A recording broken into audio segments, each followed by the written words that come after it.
The Emersons' relatives wisely refrained from commenting on how relaxed and happy they appeared when they finally exited their bedroom just before lunch. Gabriel's brother Scott arrived that afternoon with his wife Tammy and their son Quinn. Everyone, including Julia's father Tom and his girlfriend Diane, sat down to an early dinner. Diane Stewart was an attractive African-American woman with flawless skin, large dark eyes, and shoulder-length curls. At 40, she was almost 10 years younger than her boyfriend. She'd known him a long time, having lived in Selinsgrove her entire life. As dessert was supposed to be served, Diane happened upon the Emersons dancing in the kitchen. Gabriel had wired the house with a central sound system, and the strains of soft Latin jazz filled the air.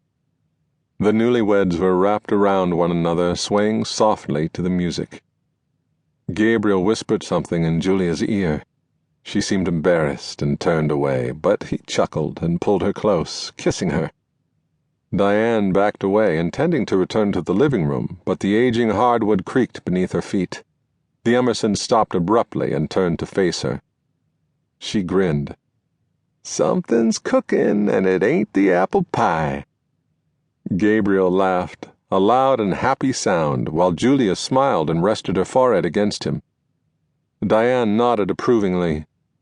"You took so long to make coffee, I thought you'd forgotten how." Gabriel ran his fingers through his hair, which was mussed because of his wife's earlier explorations.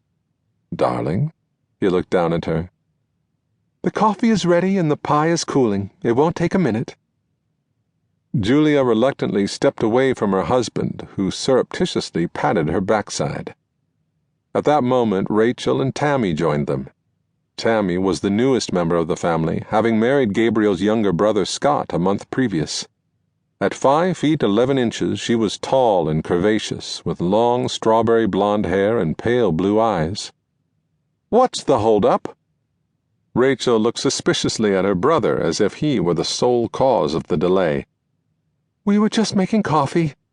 Julia hid her embarrassment by pouring the beverage into a series of mugs. "I bet you were," Tammy winked slyly. "I don't think it was coffee they were making." Diane wagged a finger in their direction. "Right. I'll leave you ladies to it." Gabriel kissed Julia chastely before escaping to the living room. Rachel examined the apple pies on the center island, testing their temperature with her finger. "Grab a knife, Jules. Let's sample these pies." "Now you're talking."